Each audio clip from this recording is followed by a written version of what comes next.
ಬೆಂಗಳೂರಿನ ಚಿನ್ನಸ್ವಾಮಿ ಕ್ರೀಡಾಂಗಣದಲ್ಲಿ ಕಾಲ್ತುಳಿತ ಪ್ರಕರಣಕ್ಕೆ ಸಂಬಂಧಪಟ್ಟಂತೆ ಚಿಕ್ಕಬಳ್ಳಾಪುರ ಜಿಲ್ಲೆಯ ಮತ್ತೋರ್ವ ಯುವಕ ಪ್ರಜ್ವಲ್ ಸಾವನ್ನಪ್ಪಿದ್ದಾನೆ.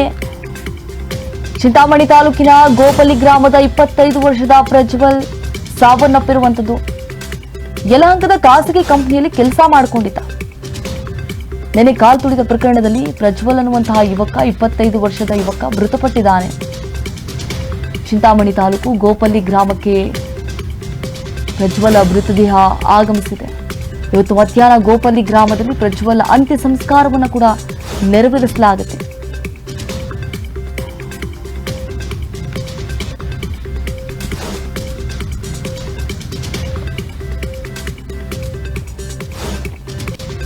ಬೆಂಗಳೂರಿನ ಚಿನ್ನಸ್ವಾಮಿ ಕ್ರೀಡಾಂಗಣದಲ್ಲಿ ನಿನ್ನೆ ಕಾಲ್ತುಳಿತ ಉಂಟಾಗಿ 11 ಜನ ಸಾವನ್ನಪ್ಪಿದ್ದಾರೆ. ಸಾವನ್ನಪ್ಪಿದವರಲ್ಲಿ ಪ್ರಜ್ವಲ್ ಅನ್ನುವಂತಹ ಯುವಕ ಕೂಡ. ಆ ಕಾಲ್ತುಳಿತದಲ್ಲಿ ಬಲಿಯಾಗಿದ್ದಾನೆ. 25 ವರ್ಷದ ಪ್ರಜ್ವಲ್ ಖಾಸಗಿ ಕಂಪನಿಯಲ್ಲಿ ಕೆಲಸ ಮಾಡಿಕೊಂಡಿದ್ದ. ಯಾವಾಗ ಬೆಂಗಳೂರಿಗೆ ಪ್ಲೇಯರ್ಸ್ ಬರ್ತಾರೆ ಅಂತ ಹೇಳಿ ಗೊತ್ತಾದ ತಕ್ಷಣ ಕೆಲಸ ಎಲ್ಲ ಬಿಟ್ಬಿಟ್ಟು ಓಡ್ ಬರ್ತಾರೆ ಇವರು.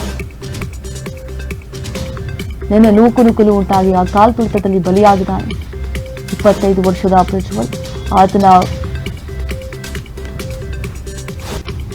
ಮೃತದೇಹ ಈಗಾಗಲೇ ಅವರ ಸ್ವಗ್ರಾಮಕ್ಕೆ ತಲುಪಿದೆ. ಚಿಂತಾಮಣಿ ತಾಲೂಕು ಗೋಪಲ್ಲಿ ಅಂತ.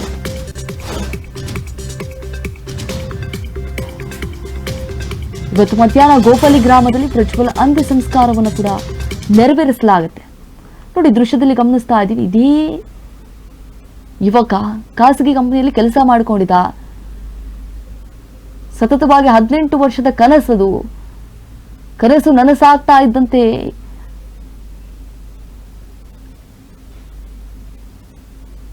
ಆ ಕ್ಷಣವನ್ನ ಸವಿಬೇಕು ಅಂತ ಹೇಳಿ ಬಂದಿದ್ದ. ಆದ್ರೆ ಈಗ ಶವವಾಗಿ ವಾಪಸ್ ಹೋಗಿದ್ದ. 25 ವರ್ಷದ ಪ್ರಜ್ವಲ್ ಈಗಾಗಲೇ ಆತನ ಮೃತದೇಹ ಅವರ ಸ್ವಗ್ರಾಮಕ್ಕೆ ತಲುಪಿದೆ. ಅವರ ಪೋಷಕರ ಆಕ್ರಂದನ ಕೂಡ ಮುಗಿಲು ಮುಟ್ಟಿದೆ. ಮಧ್ಯಾಹ್ನ 1:30 ಸುಮಾರಿಗೆ ಗೋಪಲ್ಲಿ ಗ್ರಾಮದಲ್ಲಿ ಪ್ರಜ್ವಲ್ ಅಂತ್ಯ ಸಂಸ್ಕಾರವನ್ನು ಕೂಡ ನೆರವೇರಿಸಲಾಗಿದೆ.